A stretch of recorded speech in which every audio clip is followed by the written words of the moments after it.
मंगल मुहूर्त है मंगल बेला, प्यारो लोचन खोलो, ओम शांति बोलो।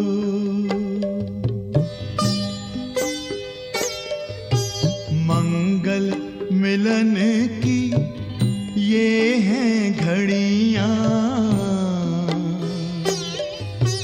मन में मगन होके डोलो, ओम शांति बोलो। ओम शांति बोलो,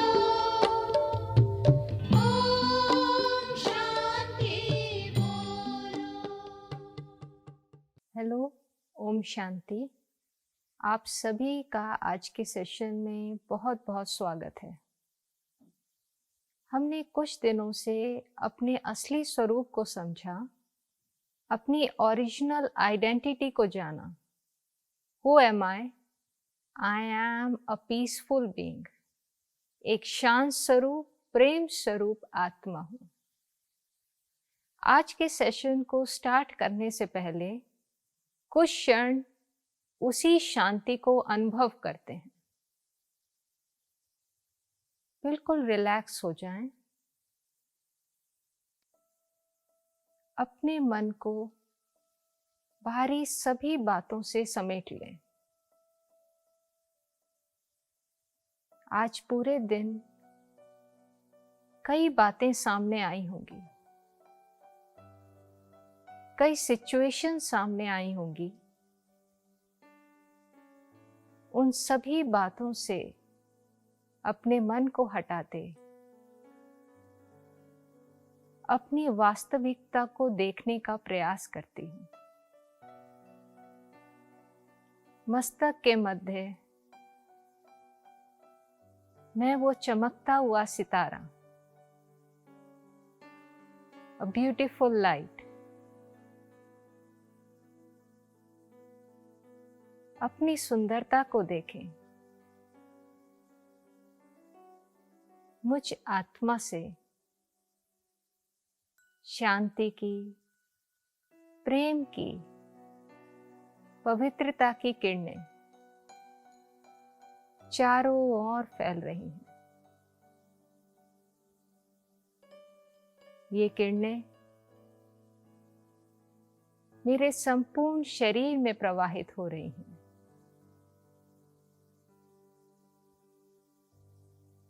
ये किरणें मुझसे निकल चारों ओर फैलती जा रही हैं और सारा वातावरण एकदम शांत होता जा रहा है। इस शांति की अनुभूति में मैं खुद को एकदम रिलैक्स फील करती हूँ। मुझे पता चल गया है, ये शांति की शक्ति मेरा स्वधर्म है, मेरी ही वास्तविकता है। बाहर चाहे कैसी भी परिस्थिति हो, लेकिन ये मेरे मन की शांति, मन की स्थिरता मुझे किसी भी परिस्थिति से, किसी भी सिचुएशन का सामना करने में मदद करती है। हर ताले की चाबी, हर सिचुएशन का समाधान ये शांत मन है। ये मेरी शांति की स्थिति मुझे किसी भी बात में डगमग होने नहीं देती।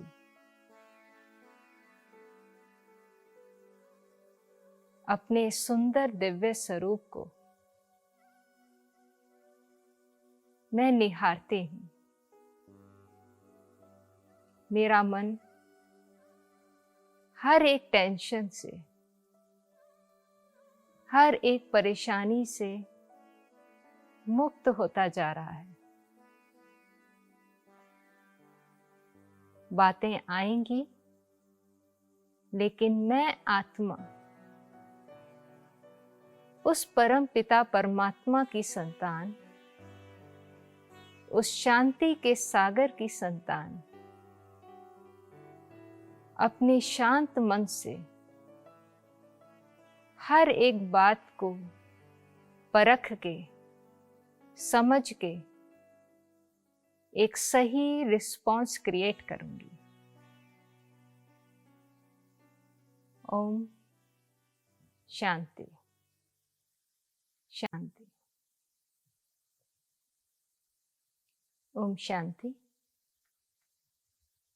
हमने अपने स्वरूप को तो पहचान लिया, उन शक्तियों का अनुभव किया, और कल हमने कर्मों की फिलॉसफी को भी पहचाना।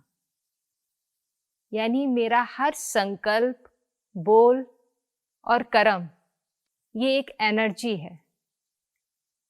कार्मिक philosophy is the law of cause and effect. जैसे ही मैं कोई संकल्प, बोल या कर्म करती हूं तो ये एनर्जी बाहर जाती है। It is as if it ripples out and then it comes back in the form of our destiny in days, months or earlier. कहने का भाव ये है कि जैसे किसी तालाब में अगर मैं पत्थर फेंकती हूँ तो आप देखते हैं कुछ तरंगें उसमें उत्पन्न होती हैं, और वो तरंगें देर सवेर वापस जरूर आती हैं। Similarly, karmic philosophy also tells us to be very self-responsible. हम क्या सोच रहे हैं, बोल रहे हैं, कर रहे हैं, हर एक का हमारे जीवन पर इम्पैक्ट हो रहा है।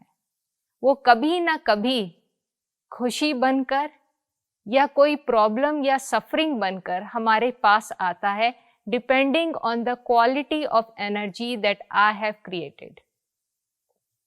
कार्मिक फिलॉसफी कोई डरने की एक फिलॉसफी नहीं है। It's not about revenge.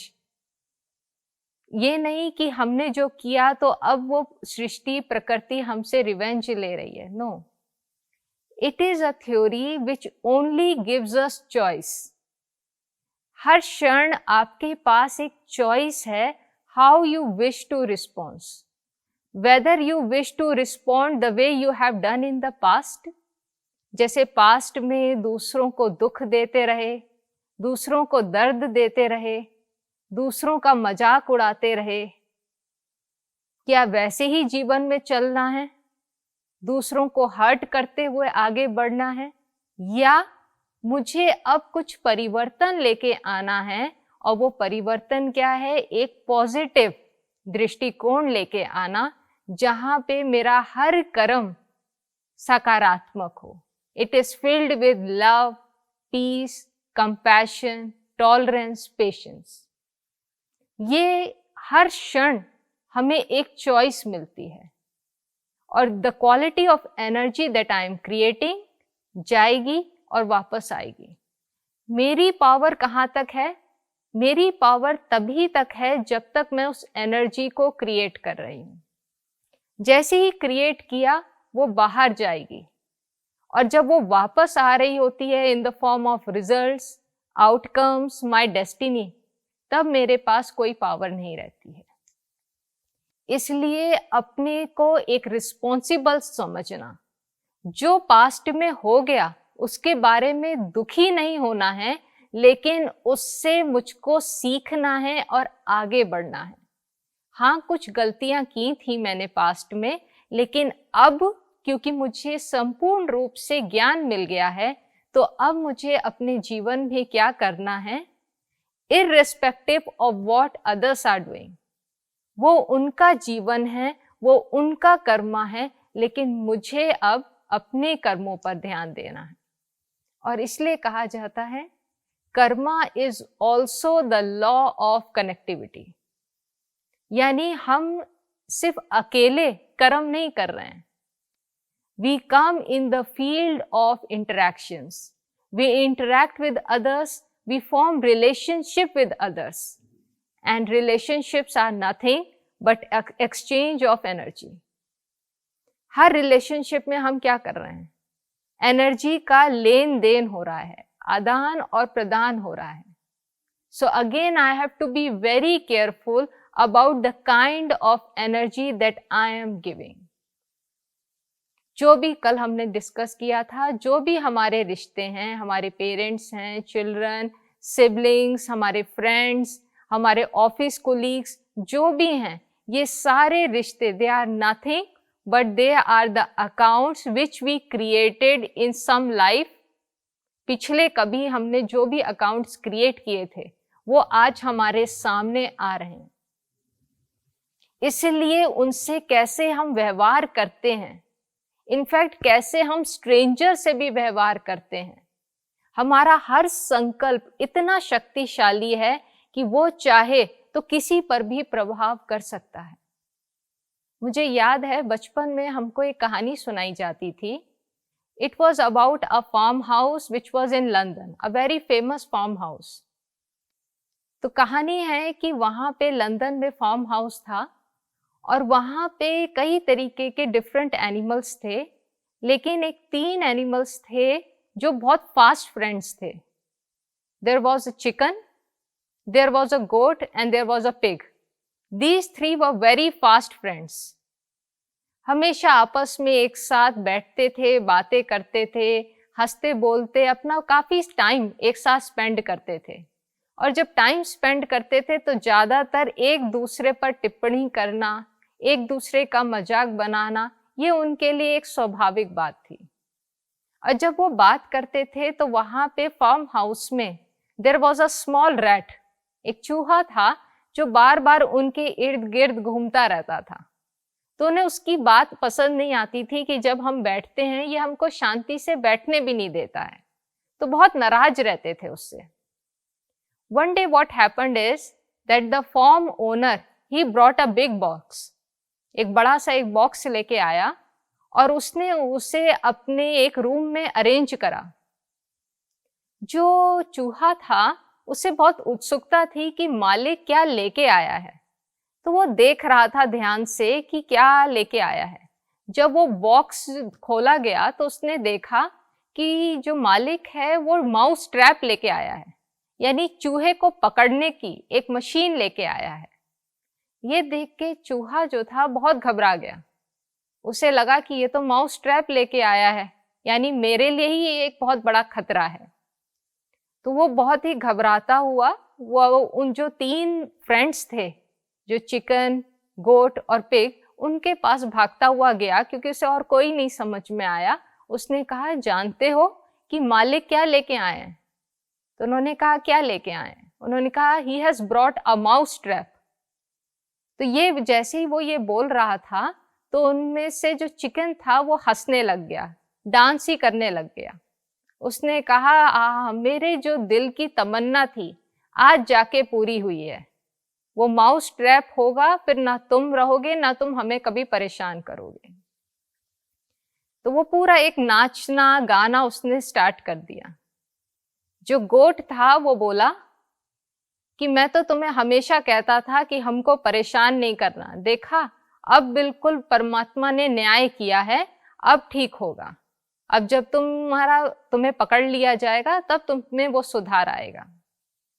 और जो पिग था वो मन ही मन सोच रहा था कि परमात्मा देर सवेर न्याय तो करता ही है, ये हमको इतना परेशान करता था तो अब ठीक हुआ, अब इसके साथ जो होगा ये इसकी किस्मत, ये इसका कर्मा है, इसने हमें इतना परेशान किया, अब बारी है कि ये परेशान. तो ऐसी तीनों ही, कोई अपना हंस रहा गा रहा, कोई उससे बोल रहा, कोई मन ही मन जो है आनंदित हो रहा था. वो जो चूहा था बहुत निराश हुआ क्योंकि उसे लगा था कि कुछ सपोर्ट देंगे, लेकिन तीनों को देखा कि वो तो हंस रहे हैं, नाच रहे हैं.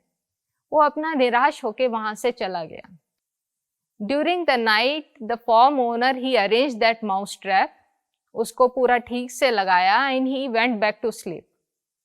आधी रात का समय था तो काफी कुछ डिस्टरबेंस, कुछ आवाज सी आई. So the farm lady she thought कि शायद वो जो माउस ट्रैप लगाया था उसमें चूहा फंस गया है, इसलिए रूम से बहुत आवाज आ रही है. So in the midnight when it was completely dark, the farm lady came to check कि वो क्या चूहा सही में पकड़ लिया गया है. लेकिन अंधेरा था तो वो ठीक से देख नहीं पाई. रियलिटी में एक सांप जो था उसकी पूंछ उस माउस ट्रैप में आ गई थी, फंस गया था. और अंधेरा था. The farm lady could not see and as she entered the room and she just went to search whether really that mouse has been trapped, तो वो जो सांप था उसने उस लेडी को काट लिया. जैसे ही ओनर को पता चला वो अपनी वाइफ को लेके भागा, हॉस्पिटल में गया. हॉस्पिटल में उन्होंने कहा कि नहीं, पॉइजन काफी फैल गया है और बहुत ट्रीटमेंट करना होगा. तो काफी दिन उसका ट्रीटमेंट चलता रहा. जब ट्रीटमेंट चल रहा था, जो लैंड लेडी थी उसकी सिचुएशन बिगड़नी शुरू हो गई, उसकी हेल्थ डिटोरिएट हो रही थी.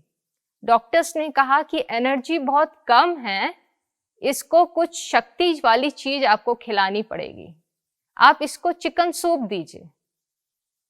जैसे ही ये सुना ओनर ने, वो अपने फार्म में गया. वहां पे जो चिकन था उसने कहा, उसे पकड़ा और उसे कुक को दिया और उसने कहा आज जो है चिकन सूप बनाना. तो उसने वही फॉलो किया ऑर्डर. चिकन को काट दिया गया and he was turned into chicken soup. लेकिन थोड़े दिन बाद देखा गया कि उसकी जो लेडी की हालत है और खराब ही होती जा रही है. तो कहा कि अब तो ये अंतिम समय है, अगर आपको कुछ अपने रिलेटिव्स को बुलाना हो तो बुला सकते हैं. रिलेटिव्स आए, देखने के लिए आए. जब रिलेटिव्स आए और बहुत जो है भोजन की कमी हो रही थी कि कैसे क्या खिलाएं, तो एक दिन कुक गया, उसने गोट को पकड़ा और उसने जो बकरा था उसको कुक कर दिया. लेकिन अनफॉर्चुनेटली जैसे रिलेटिव्स आए थे, सही में वो लैंड लेडी सरवाइव नहीं कर पाई उस स्नेक बाइट को एंड शी पास्ड अवे. जब उसका फ्यूनरल हुआ तो दूर दूर से और रिलेटिव्स आना शुरू हुए, क्योंकि जो लैंड ओनर था वो बहुत दुखी था. तो उसको कंसोल करने के लिए काफी रिलेटिव्स आए, वो भी स्टे बैक कर गए. अगेन एक दिन कुक को कुछ समझ में नहीं आया, इतने सारे लोग थे, सबका भोजन बनाना था. वो गया, उसने पिग को उठाया, पिग को काट के, और वो भी क्या बन गया, वो भी एक पार्ट ऑफ द मील बन गया. और हमको कहा जाता था, लास्ट में हमसे पूछा जाता था कि what is the meaning of this story. उस समय तो इतना नहीं समझ में आया था, लेकिन जब जब स्पिरिचुअलिटी को जैसे समझा तो समझ में आया that we are not isolated islands, we all are connected. हम हर कोई कनेक्शन है. और हमारा कनेक्शन कहाँ से स्टार्ट होता है? हमारे संकल्प, बोल और कर्म से.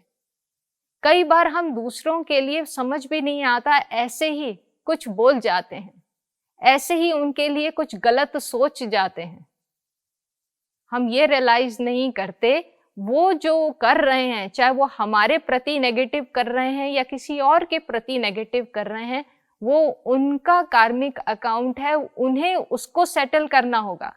लेकिन जो मैं यहाँ से खुद अपने लिए कर रही हूँ, मेरा संकल्प, मेरा बोल, मेरा कर्म, मेरा अकाउंट बन जाता है.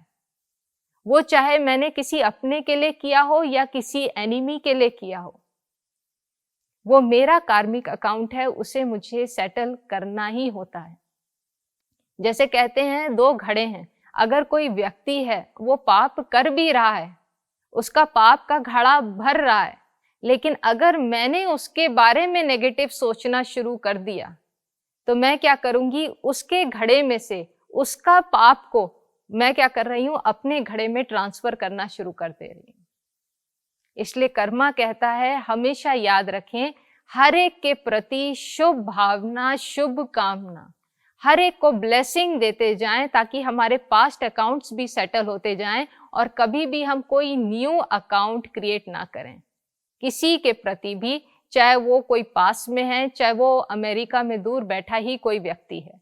हर एक के प्रति अच्छा सोचना, because I am the architect of my destiny. हर समय मैं अपना जीवन का निर्माण कर रही हूँ, ये जिस समय मुझे पता चल जाता है तो वो परिवर्तन आना शुरू हो जाता है। और स्पिरिचुअलिटी हमको बताती है इस परिवर्तन को लाने के लिए again I have to go back to the seed. जो पहले दिन का लेसन है, it is the lesson which I will be revising all over.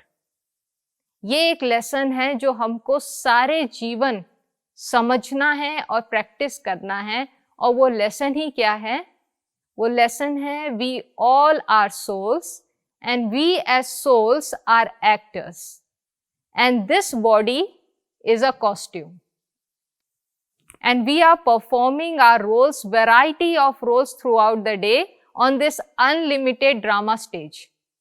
ये जो ड्रामा स्टेज है इसमें अनलिमिटेड वैरायटी ऑफ रोल्स हम परफॉर्म करते हैं। पूरे दिन में कहा था mother, father, sibling, as a motivator, friend, as a counsellor, as a manager, different variety of roles हम परफॉर्म करते हैं।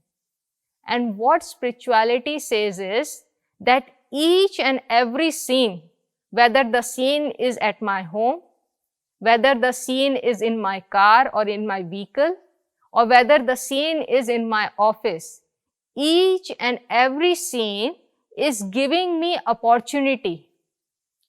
It is giving me opportunity to play my role to the best of my ability. एक hero actor की तरह मुझे आगे बढ़ना है। जैसे आपने देखा होगा कभी भी जो एक्टर्स रोल करते हैं तो कभी दूसरे को नहीं देखते हैं। उनको मालूम होता है कि मुझे अपना रोल बहुत अच्छे से करना है और जैसे ही मैं वो रोल अच्छे से करूंगी तो बाहर क्या मिलेंगी? मुझे वो तालियां मिलेंगी। दे डजंट थिंक कि मैं तो अभी बावर्ची हूं, मैं अभी कुली हूं या मैं अभी कोई बहुत बड़ा बिजनेसमैन हूं। Role means role. और कई बार किसी ने कोई एक छोटा सा रोल भी किया होता है। अगर आपने कोई मूवी देखी हो, एक छोटा सा रोल, 5 मिनट या 10 मिनट का रोल, लेकिन वो इतना ब्यूटीफुली परफॉर्म किया होता है कि हर कोई क्या करता है? याद क्या रखता है? उसी रोल को याद रखता है। तो परमात्मा आकर हमको समझाते हैं that you have to become a hero actor, you have to perform your role to the best of your ability. सिर्फ अपने को देखना है, दूसरा क्या कर रहा है वो कभी उसको नहीं देखते। वो इतना खो जाते हैं अपने रोल में। अच्छा एक्टर अपने रोल में इतना खो जाता है, उसे मालूम होता है मुझे ही सब कुछ करना है अच्छे से अच्छा। आपके को ये नहीं मालूम कि आप इस जीवन में कितना दिन रहेंगे। 1 दिन रहेंगे, 1 महीना रहेंगे, 1 साल रहेंगे। How long will you be living we don't know, but yes we always have the choice how I will be playing that role within that 1 day, within that 1 month, within that 1 year। मैं role कैसा play करता हूं? जैसे हमने कहा हमें response पे ध्यान देना है और रिस्पॉन्स अच्छा होगा तो रिजल्ट भी अपने आप अच्छा हो जाएगा। We have to be aware that we are just simply a guest. जैसे आत्मा का पाठ पढ़ा तो क्या पता चलता है कि मैं आत्मा हूं, ये तो एक टेम्पररी गेस्ट हाउस है, यहाँ पे मुझे अपना रोल प्ले करना है और फिर मैं आत्मा जो यहाँ पे क्वालिटीज, जो संस्कार से लेके जाऊंगी वही आगे उसे कैरी फॉरवर्ड करूंगी और वही डिसाइड करेगा मेरे आगे का जीवन, मेरे आगे की डेस्टिनी। कहीं पे भी आप जा रहे होते हैं तो आपको मालूम होना चाहिए अपने साथ क्या लेके जाना है।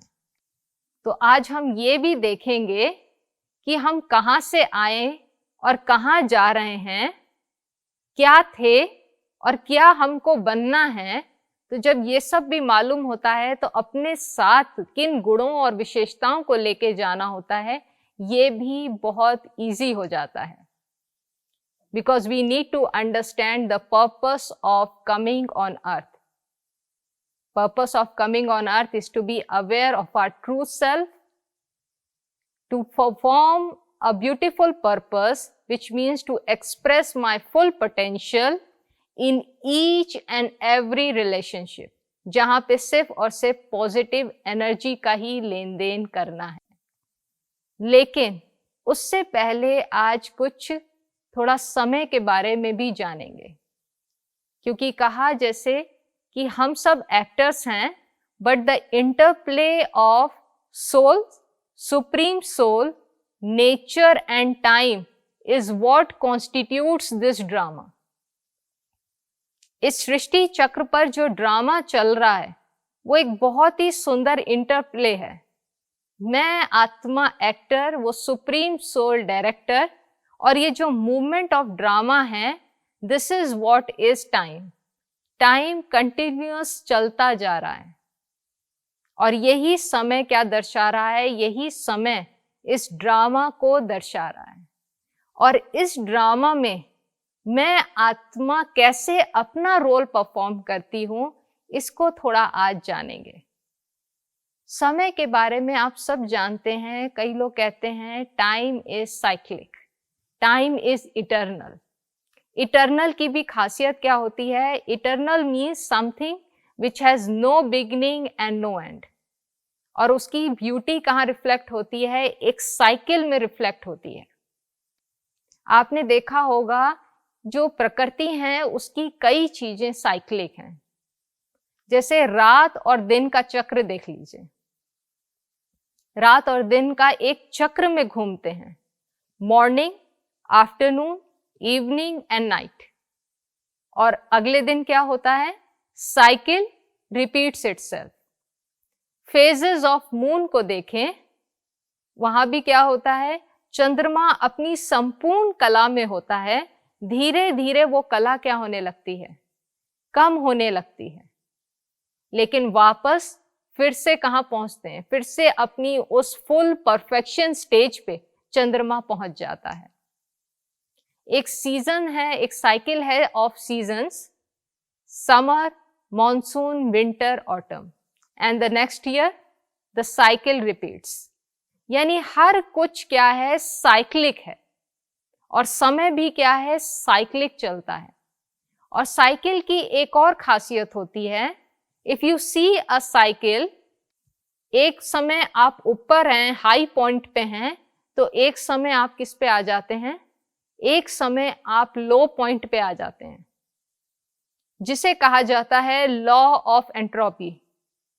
अगर आप लोगों ने साइंस पढ़ी हो तो उसमें आप जानते हैं there is a law of thermodynamics. The first law says energy can neither be created nor can be destroyed. कहने का भाव, मैं आत्मा एनर्जी हूं, अजर अमर अविनाशी हूं। लेकिन एक second theory law of entropy क्या कहती है? Everything moves from an ordered state to a disordered state. हर चीज नई से पुरानी होती है, पुरानी से नई कभी नहीं होती है। हर चीज नई से पुरानी होती है और फिर क्या होता है? साइकिल रिपीट होती है। कोई भी चीज को आप देख लीजिए, right from your car to your house to ideologies to philosophies, everything moves from a state of newness to a state of decay. ऐसे ही मैं आत्मा भी कुछ साइकिल में आती हूं, यहां से यहां आती हूं, क्योंकि लॉ ऑफ एंट्रोपी बिल्कुल सही कहती है। वो कहती है हर चीज डिसऑर्गेनाइज से डिसऑर्गेनाइज स्टेट में पहुंच रही है। और अगर मान लीजिए सिस्टम क्लोज्ड है and there is not any external power to rejuvenate it, तो उसकी जो अवेलेबल एनर्जी है वो खत्म होने लगती है। आज अगर हम अपनी पृथ्वी को देखें तो हमारी पृथ्वी को भी रिजुविनेट करने के लिए वो सूर्य आता है बाहर से, इस सिस्टम से बाहर है, वो आता है, वो रोज क्या करता है? सस्टेन करता है, वो एनर्जाइज करता है हमको, and that's how we sustain ourselves. Similarly how I the soul move in this cycle, this is the journey of me moving from a pure state to an impure state. और ये हम कैसे move करते हैं, इसे एक water cycle से समझते हैं। आप लोगों ने बचपन में वाटर साइकिल पढ़ी होगी, a very easy water cycle. क्या कहा जाता है? ऊपर आकाश में बादल होते हैं, उन बादलों से small drops of water they fall on the top of mountain. ऊपर जैसे ही वो गिरते हैं तो वहां पे एक छोटा सा झरना बनता है, a beautiful stream which is flowing very happily. और वो नीचे, वो स्ट्रीम का फ्लो कहाँ होता है? नीचे की तरफ। वो स्ट्रीम नीचे की तरफ आती है, it starts to flow downwards. और जैसे ही नीचे आती है, कहाँ थोड़े से ड्रॉप्स ऑफ वाटर थे, लेकिन जैसे ही वो नीचे आती है तो उसकी बूंदें बढ़ना शुरू हो जाती हैं। साथ में जैसे ही वो पानी की बूंदें सिटी से, टाउन से होके निकलती हैं, उनमें डिजॉल्व्ड सॉल्ट्स आने लग जाते हैं, इम्प्योरिटीज आने लग जाती हैं, and those drops of water also increase in size. अब वो छोटी सी स्ट्रीम नहीं रह गई, it takes a form of a river. और रिवर आप देखेंगे कहाँ, तो वो जो झरना था बहुत प्यार से बह रहा था, अब ये जो रिवर है इट स्टार्ट्स टू मूव स्लगिशली। जैसे जैसे ये आगे बढ़ती है और अंदर इम्प्योरिटीज आने लगती हैं, and finally that river reaches the ocean. कहा जाता है कि वाटर साइकिल में there is a process of liberation. जैसे ही सागर तक पहुंचती हैं बूंदें, क्या होती हैं? There is a form of evaporation. सूर्य निकलता है, those drops of water they fly upwards. Those drops of water, they fly upwards, and what happens? The cycle repeats again, the clouds form, फिर से वो drops of water नीचे आना शुरू। The river of humanity also flows in the same fashion. मैं आत्मा कहाँ part play कर रही हूँ? इस कॉर्पोरियल वर्ल्ड में, लेकिन मैं आत्मा शुरुआत में कहाँ हूँ? अपने परम धाम, उस शांति धाम में, जहाँ पे मैं एकदम संपूर्ण पवित्र स्थिति में, एकदम प्योर, एकदम परफेक्ट स्टेज में होती हूँ। I also come down to this corporeal stage, इस कॉर्पोरियल वर्ल्ड में नीचे आती हूँ और वहाँ मैं पार्ट प्ले करना शुरू करती हूँ। जैसे जैसे मैं पार्ट प्ले शुरू करती हूँ, धीरे धीरे I come into the field of action and interaction. मेरे अंदर भी जो मेरी एनर्जी है वो धीरे धीरे कम होनी शुरू हो जाती है, बॉडी कॉन्शियसनेस आनी शुरू हो जाती है, and I finally reach a stage where I am present today, a state of decay, a state of complete, जैसे कहा जाता है एकदम कंप्लीट डिके हो गया, complete loss of my purity and my powers. इस समय भी इंटरवेंशन होता है सन का, the supreme sun, the God of knowledge, the God of light. वो आता है और वो हमको फिर से वो ज्ञान, फिर से वो मेडिटेशन सिखाता है, and I as soul again go back to my original word, and again the cycle repeats. So it's an eternal journey of I, the soul, coming to earth, playing my role, and after this cycle is complete, I again go back to Paramdham. A continuous process, a cyclic process. So this is the rise and the fall of human beings. This is about happiness and this is about suffering. This is about where I had complete knowledge, and this is also about where I am in a state of complete ignorance. इसको और अच्छे से समझते हैं, आप ये सामने देख रहे होंगे एक स्वास्तिक दिखाया है। स्वास्तिक कभी भी कुछ अच्छा कार्य करते हैं तो स्वास्तिका को बनाते हैं, क्योंकि स्वास्तिका का अर्थ ही निकलता है, उसे कहा जाता है सुअस्ति। सु माना शुभ, अस्ति माना जो है, यानी जो हमेशा शुभ है। और गीता में भी कहा गया है जो हो रहा है वो अच्छा है, जो हुआ वो भी अच्छा, और जो कल होगा वो भी अच्छा। यानी सब कुछ जो हो रहा है it is happening in a perfect stage. मुझे ठीक नहीं लग रहा है, मुझे बाहरी रूप से लग रहा है कि जो हो रहा है वो ठीक नहीं है, but karma, it actually tells me that everything which is happening is perfect, and it is about bringing back harmony in my life and in the world. Swastika को देखते हैं, उसकी एक खासियत होती है, वो 4 भाग में डिवाइड करता है। ऐसे ही ये स्वास्तिका समय को 4 भाग में डिवाइड कर रहा है। इसे ऐसे देखें, जैसे कहा सतयुग, त्रेता, द्वापर, कलयुग, तो it is about morning, afternoon, evening and night. जैसे मॉर्निंग में मैं आत्मा एकदम फ्रेश, कंप्लीटली चार्ज्ड अप होती हूँ, और उस समय क्या होती है, बड़ी एक एनलाइटनिंग स्टेज होती है। कोई भी कुछ भी बोलेगा तो I am very light, I am much more peaceful. Evening जो आफ्टरनून है, वहां तक क्या होती है, थोड़ी बैटरी हमारी थोड़ा डिस्चार्ज होती है। इवनिंग तक क्या होता है, 50-60% हमारी बैटरी डिस्चार्ज हो गई होती है।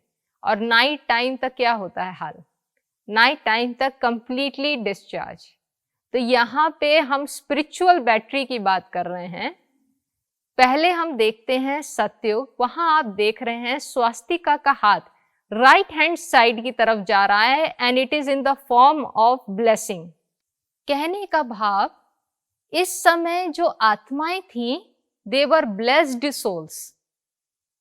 क्रिश्चियनिटी में एक बहुत सुंदर बात लिखी है, when God created man, he created him in his own image. जब परमात्मा ने इंसान को बनाया तो उसने उसको अपने स्वरूप में बनाया। हमने जाना आत्मा को तो कोई बना नहीं सकता। आत्मा क्या है, अजर अमर अविनाशी है। To create means it is a recreation. जैसे पत्थर को हीरा बना दो तो अपने में क्या हो जाता है, वो एक क्रिएशन हो जाती है। तो परमात्मा ने पत्थर को हीरे में परिवर्तन कर दिया। He recreated man in his own image. परमात्मा ज्ञान का सागर, शांति का सागर, प्रेम का सागर, उसने जिन आत्माओं को बनाया, they were the embodiment of love, peace, purity, happiness, divinity. वो सारी डिवाइन क्वालिटीज उनके अंदर थी। परमात्मा ने ऐसी रचना रची, यानी सतयुग को कहा ही जाता है डिफरेंट रिलीजियंस ट्रेडिशंस में सुंदर नाम दिया गया है। गोल्डन एज, बहिश्त, garden of Eden, garden of Allah, paradise, यानी एक ऐसी जगह जहां हर एक आत्मा सुख का अनुभव करती थी। यहां जो आत्माएं आई, they were the embodiment of qualities. हर एक आत्मा देवी और देवता का स्वरूप थी। They were deities. They had the form of a human being, लेकिन उन्हें देवी देवता कहते थे। क्यों? क्योंकि वहां पे उनके अंदर डिविनिटी थी। यहाँ शुरुआत में राज्य ही कौन सा था? श्री लक्ष्मी, श्री नारायण का राज्य था।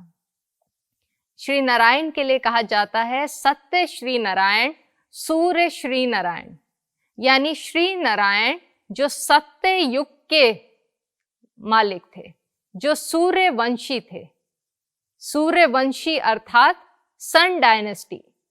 जैसे सन को आप देखते हैं, उसकी कला कभी कम और जास्ती नहीं होती, इट रिमेन्स कांस्टेंट। ऐसे ही वहां जो आत्माएं थी वो ऊपर नीचे नहीं होती थी, किसी दिन उनकी स्टेज ऊपर है, किसी दिन उनकी स्टेज नीचे है, नहीं। They were completely in a state of soul consciousness, complete harmony with themselves, with others and with nature. Golden dynasty थी। Gold sparkle करता है। Similarly, the souls were also in their purest sparkling form. Nature complete perfection, सुखदाई थी, जिसके लिए आज भी कहा जाता है कि स्वर्ग एक ऐसी जगह थी जहां शेर और बकरी एक साथ एक घाट पे पानी पीते हैं। भाव क्या है? यानी आपस में किसी तरीके का कॉन्फ्लिक्ट नहीं था, कंप्लीट हार्मनी थी। प्रकृति भी क्या थी? सुखदाई थी। जो जीव जंतु, पशु, वो सब क्या थे? वो भी सुखदाई थे। ये समय था जहां पे हर एक आत्मा एक देवी और देवता का स्वरूप लेती है। जैसे ही ये स्वरूप लिया, सोल कॉन्शियसनेस थी, हर जगह क्या थी? There was happiness, love and purity. There was absolutely no suffering. हाथी क्या है? यानी एक ब्लेस्ड सोल्स आ रही हैं। जिन्हें ब्लेसिंग मिली है परमात्मा से। लेकिन आप देखते हैं हाथ कहाँ जा रहा है, हाथ नीचे जा रहा है। जैसे हमने लॉय देखा, everything moves from an order to a disordered state. आज एक नया घर आप बनाते हैं, अगर आप देखें 15 दिन बाद या 1 महीने बाद हल्का सा उसका जो स्पार्क था, जो स्पार्कल था, उसमें थोड़ी कमी आ जाती है। पहला दिन तो क्या होता है, घर के दरवाजे, घर का नल, हर चीज क्या होता है, एकदम परफेक्ट स्टेज में होता है। लेकिन थोड़ा थोड़ा यूज करने के बाद क्या होती है, हल्का सा उनमें थोड़ी कमी आ जाती है, वो न्यूनेस नहीं रहती है। ऐसे ही आत्माएं जो गोल्डन एज में थी वो धीरे धीरे नीचे आ रही थी। सतयुग से समय आया त्रेता युग, समय परिवर्तन हुआ। हाथ आप देख रहे हैं, हाथ कहाँ जा रहा है, नीचे की तरफ जा रहा है, but still it is the right hand, and right hand signifies righteousness. आत्माएं अभी भी कौन से पाथ पे चलती थी, they were in the state of purity, unity and righteousness. क्यों? क्योंकि सोल कॉन्शियस स्टेज थी, लेकिन सिर्फ हल्की सी एनर्जी लेवल थोड़ी कम हो गई थी। अभी भी किसी तरीके की कोई सफरिंग नहीं थी। यहाँ पे जो राज्य चलता है वो है श्री राम श्री सीता का राज्य। और श्री राम के लिए क्या कहा जाता है, आप जानते होंगे कि श्री रामचंद्र, यानी श्री राम जो क्या है, चंद्रवंशी हैं, क्योंकि सतयुग है सन डायनेस्टी और त्रेता है मून डायनेस्टी। मून की कला थोड़ी कम होती है, ऐसे ही यहाँ पे थोड़ी कला आत्मा की कम हो गई थी। सतयुग में आत्माएं 16 सेलेशियल डिग्रीज परफेक्ट होती हैं, जिसे कहते हैं 16 कला संपूर्ण। जैसे आपने सुना होगा, लोग कहते हैं ये 16 आना सच बात है, परफेक्ट। ऐसे ही 16 कला संपूर्ण थी आत्मा। त्रेता में थोड़ी कला कम होती है, वहां 14 कला संपूर्ण होते हैं। लेकिन again everything was in harmony, there was no suffering. फिर आप देख रहे हैं हाथ कहाँ जा रहा है, हाथ लेफ्ट हैंड की तरफ जा रहा है, और कैसा है, मांगने वाला हाथ हो गया है। Left hand signifies unrighteousness, and the age came which is called Dwapar Yuga. Dwapar Yuga का मतलब ही क्या है, दोपुर, age of duality. In Satyug and Treta Yug, there was only one thing, one religion of the soul. There was no body religion. The religion was that of the soul, of peace, of harmony. There was one kingdom. There was only righteousness. लेकिन द्वापर युग में जैसे ही आए, वो जो आत्मा थी, it came into the influences of bodily matters. जैसे ही देह का भान आया, जैसे ही बॉडी कॉन्शियसनेस में आई, वो अपनी वास्तविकता को भूली, तो वहां शुरू होता है काम, क्रोध, लोभ, मोह, अहंकार। जैसे आपने देखा होगा कि एक पॉन्ड पे कई बार एक ग्रीन तरीके की कीचड़ आती है, जिसे हम कहते हैं algae. If a pond is very clean, तो वहां बिल्कुल क्रिस्टल क्लियर होता है। लेकिन अगर उस पॉन्ड का आप ध्यान ना दें, तो ऊपर एक there is a green fungus layer which we call algae. Similarly, जब तक मुझे अपना ध्यान था, यहाँ पे एकदम क्रिस्टल क्लियर ब्यूटी थी। लेकिन जैसे ही मैंने इससे ध्यान हटाया, मेरा ध्यान दूसरे पे गया, बॉडी पे गया, उससे बॉडी से रिलेटेड लेबल्स पे गया, तो मेरे यहाँ पे भी एक ग्रीन फंगस नहीं, एक इम्प्योरिटी आनी शुरू हुई, जिसे हम कहते हैं algae. Algae is a mnemonic for, A stands for anger, L stands for lust, G stands for greed, A stands for attachment and E stands for ego. काम, क्रोध, लोभ, मोह, अहंकार, ये सब पांचों विकार मेरे अंदर आने लगे। जैसे ही बॉडी कॉन्शियसनेस आती है, विकार आने शुरू होते हैं। Are actions are more or less negative, intention हमारा नेगेटिव हो जाता है। There is greed, there is lust, there is jealousy, और जैसे ही हमने नेगेटिव एक्शंस परफॉर्म किए, the law of karma became, it came into action, और मुझे दुख, सफरिंग, सॉरो, इसकी अनुभूति होनी शुरू हुई। जिसे कहा जाता है कॉपर एज। जैसे कॉपर क्या होता है, थोड़ा टार्निश होता है। I was also being tarnished and tainted by vices. दुख की अनुभूति हुई तो हमें एक स्वाभाविक था कि हमने उस पिता को याद करना शुरू किया। इसलिए आत्मा में शुरू में कॉन्शियसनेस थी कि मेरे पिता का स्वरूप ज्योति स्वरूप है। इसलिए आप देखिए शुरुआत में जितने भी मंदिर बने हैं वो ज्योतिर्लिंगम के बने हैं। लेकिन धीरे धीरे बॉडी कॉन्शियसनेस बढ़ती गई तो हमने एक फिजिकल फॉर्म देखा, बॉडी कॉन्शियसनेस, यानी उस पर हमने ध्यान अपना लगाना शुरू किया। धीरे धीरे आत्माएं और नीचे गिरने शुरू हुई। जगह जगह पे लोगों ने उससे पुकारा, लेकिन हम जानते हैं परमात्मा हमेशा नहीं आता, लेकिन कुछ उसके मैसेंजर्स आए, द मैसेंजर्स ऑफ गॉड। सबसे पहले इब्राहिम साहब आए, बुद्धा आए, क्राइस्ट आए, शंकराचार्य जी आए, मोहम्मद साहब आए।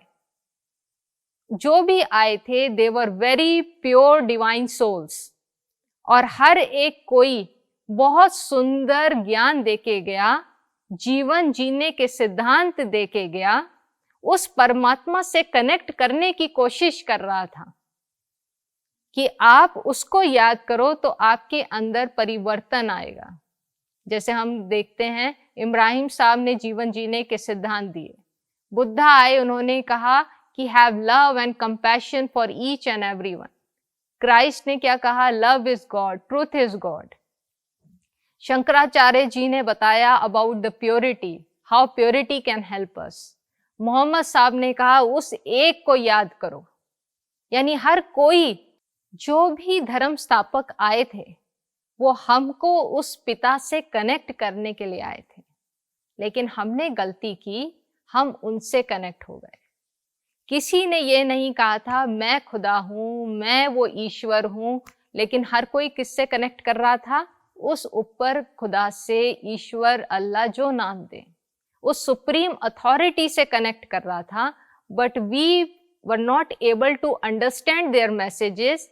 सबसे पहले तो हम उनसे कनेक्ट हो गए एंड मोर और लेस हमने उसी में ही डिविजन्स शुरू कर दिए।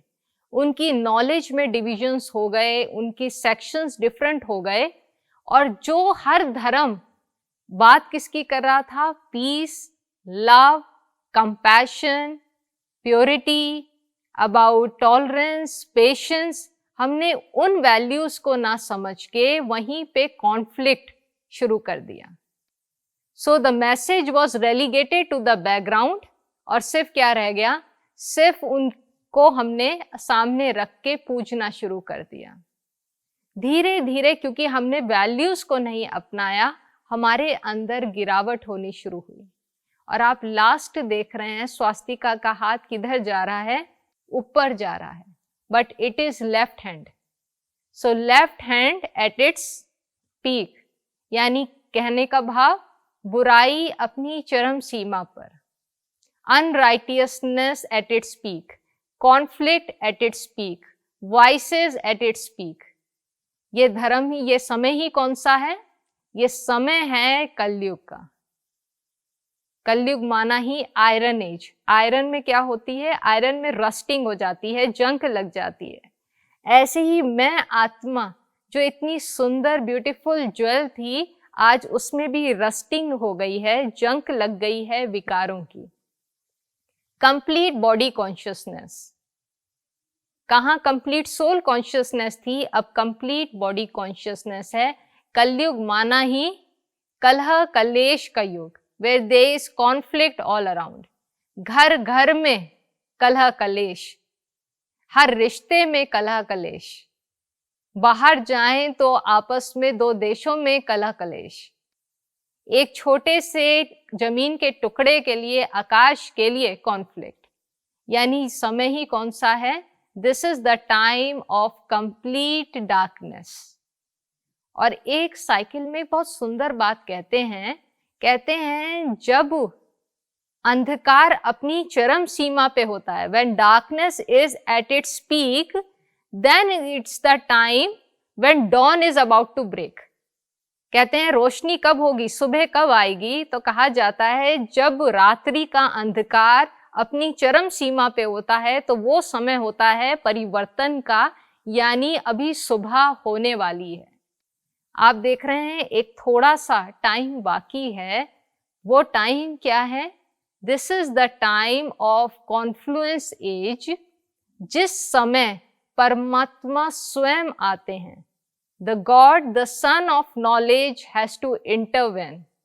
जैसे उस सृष्टि, ये जो हमारी मनुष्य सृष्टि है, इसको रिचार्ज करने के लिए वो सूर्य आता है, ऐसे ही मुझ आत्मा को रिचार्ज करने के लिए, रिप्लेनिश करने के लिए, the sun of knowledge, the God, the incorporeal being, he has to come, he has to intervene. और वो आके क्या देता है? वो आके हमको ज्ञान देता है। सबसे पहला ज्ञान जो हम अपने आप को भूल गए थे। He gives us the awareness of our true self. वो हमें अपना ज्ञान देता है कि तुम मुझे जगह जगह ढूंढ रहे थे, but I am also a peaceful being, the incorporeal, the point of light. तुम्हारी तरह हूं, पर supreme in qualities and attributes. वो नॉलेज देता है हमको कि मैं हूं कहाँ, मुझे कहाँ आके मिलना है, वो इनकॉर्पोरियल वर्ल्ड में। वो हमें समय का ज्ञान देता है, वो हमको कर्मों का ज्ञान देता है। जब मैं आत्मा अपने आप को परिवर्तन कर लेती हूँ, then I move from the age of darkness to this age which is called the confluence age. This is the time of God's descent on earth. वो आया है इस समय इस सृष्टि को परिवर्तन करने के लिए। और उस सृष्टि को कैसे परिवर्तन करेगा? वो हम आत्माओं को परिवर्तन करता है। हम आत्माओं के अंदर वो ज्ञान, गुण और शक्तियों को भरता है। हमको वो समझ देता है जिससे हम आगे बढ़ सकें। आज आप देख रहे हैं समय को, जहां देखते हैं दुख है, सफरिंग है। ये समय हमें कुछ कह रहा है। The time is telling us. और कहते हैं जो समय को सुन लेता है, जो समय हमको डायरेक्शंस दे रहा होता है, उसको सुन लेता है, वो अपने जीवन को सफल कर लेता है। लेकिन जो समय के इशारे को नहीं सुनता है, उसे मार खानी पड़ती है। So this is also a time where things which are deteriorating, they are also telling us something. वो हमको कह रही हैं कि अब हमें जरूरत है परिवर्तन करने की।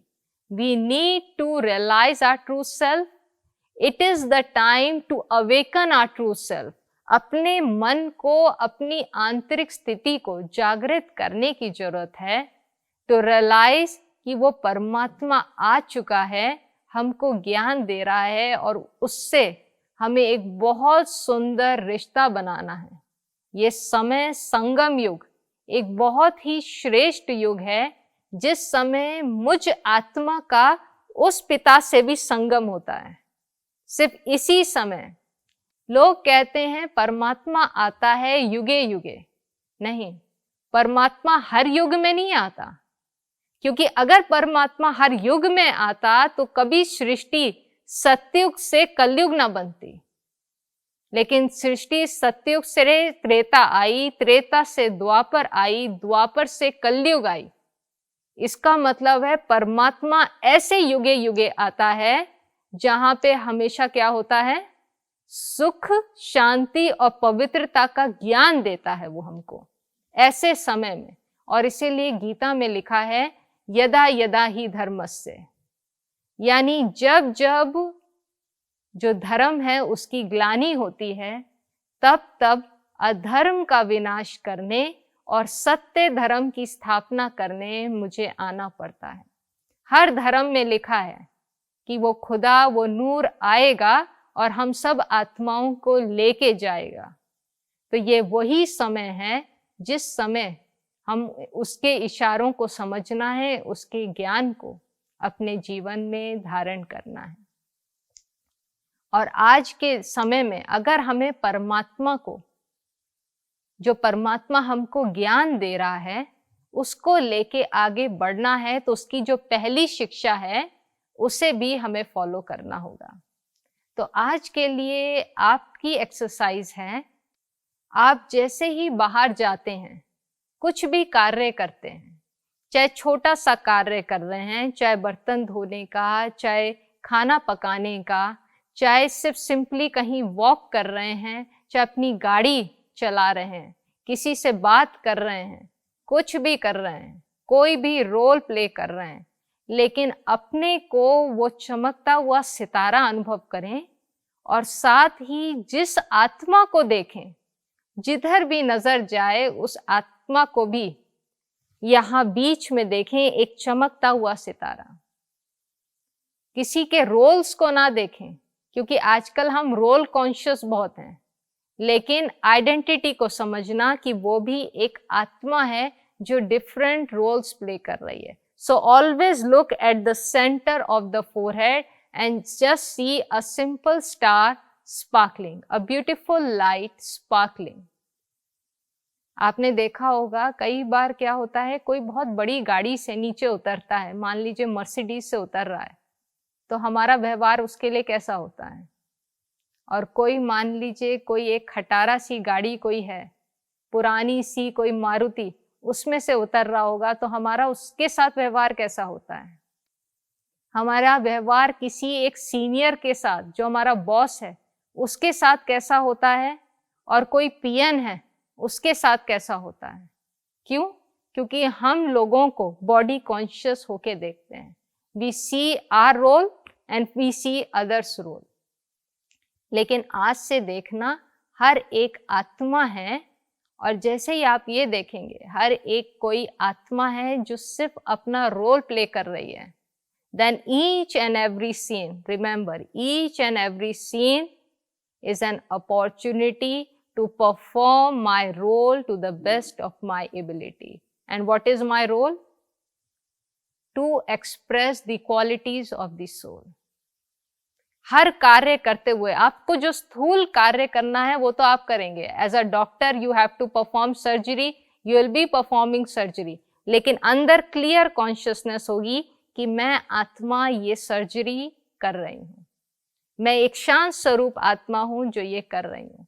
तो आपका इंटरेक्शन, लोगों के साथ व्यवहार, जो आपके जूनियर्स हैं, जो आपके अटेंडेंट्स हैं, जो आपके नर्सेज हैं, उनके साथ आपका व्यवहार क्या होगा, बिल्कुल अलग हो जाएगा। So think each one of them as souls, as children of the supreme soul. और आज फिर से एक बार उस चीज को, उस कंडीशनिंग को, उस संस्कार को स्ट्रॉन्ग करने के लिए फिर से एक आंतरिक यात्रा पर चलेंगे। मैं अपनी उस सुंदर लाइट को देख रही हूं, एक चमकती हुई ज्योति, द एनर्जी, द स्टार, मस्तक के मध्य एक पवित्रता का सितारा एकदम शांत, शुद्ध, पवित्र और शक्तिशाली आत्मा हूं।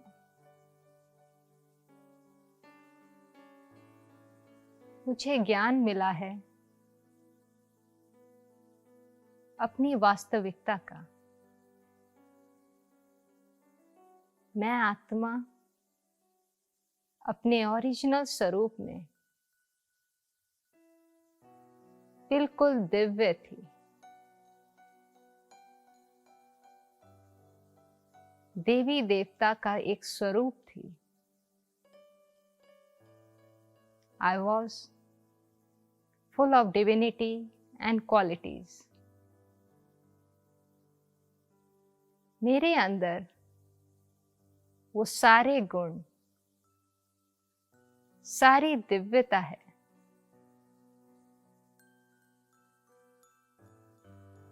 सिर्फ मुझे अपनी उस ओरिजिनल आइडेंटिटी को पहचानने की, अनुभव करने की आवश्यकता है।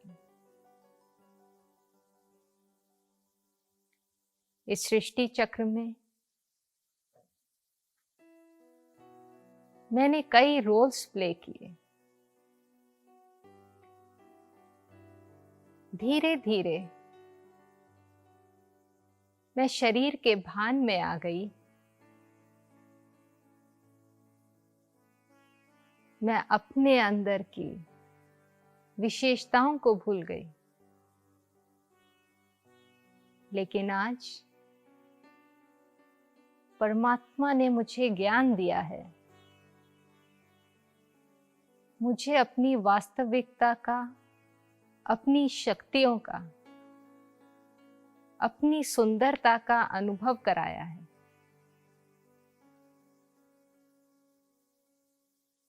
मन के द्वारा मैं आत्मा अपने पिता के पास उड़ती जा रही हूं। ये भ्रकुटी का आसन छोड़ मैं नीले आकाश की ओर, सूर्य चांद सितारा गण से भी पार, अपने उस शांति के देश, शांति धाम, अपने ओरिजिनल होम में पहुंचती हूं, जहां सामने मेरे परम पिता परमात्मा शिव बाबा मेरा इंतजार कर रहे हैं।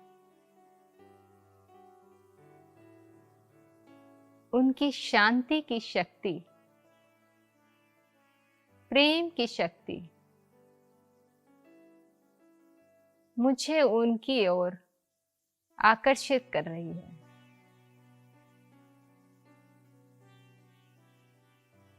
मैं आत्मा जैसे ही उनके नजदीक पहुंचती हूं, उनकी अनंत शक्तियों की अनुभूति मुझे होने लगती है। हर एक परिस्थिति का सामना करने की, हर एक मुश्किल का सामना करने की शक्ति मेरे अंदर भरती जा रही है।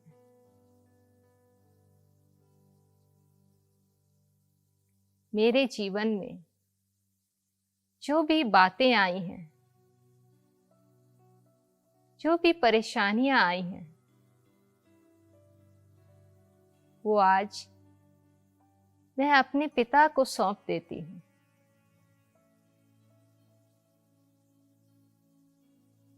आज से मेरा जीवन चलाने की रिस्पॉन्सिबिलिटी आपकी है।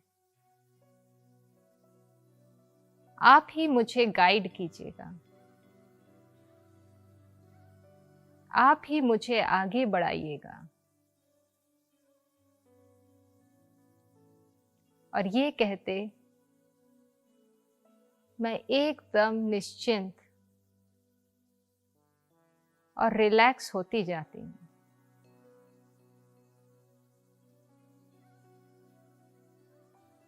हर बंधन से,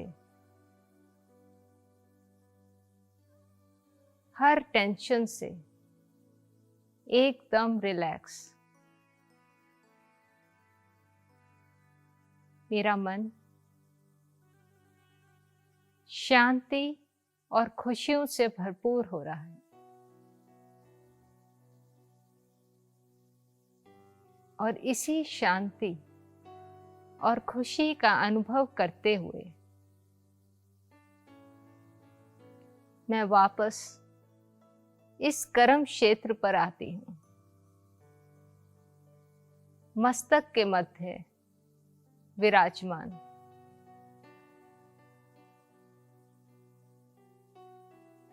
ये परमात्मा से मिली दिव्य शक्ति, शांति किरणों के रूप में मेरे मस्तक से निकल चारों ओर फैलती जा रही हैं। ये किरणें मेरे हर एक रिश्ते को सुंदर बना रही हैं।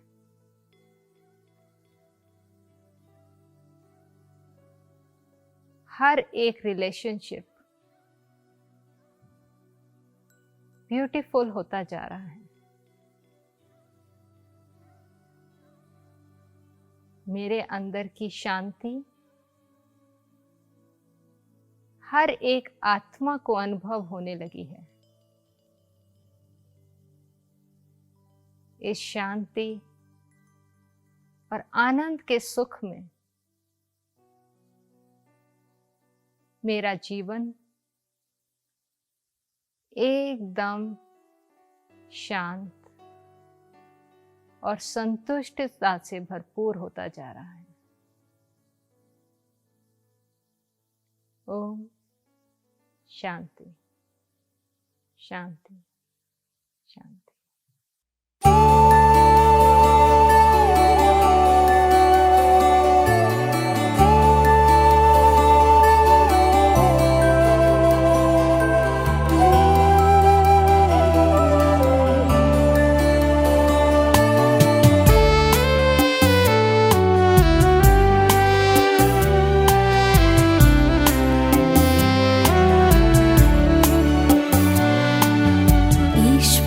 से हमने मुलाकात की है,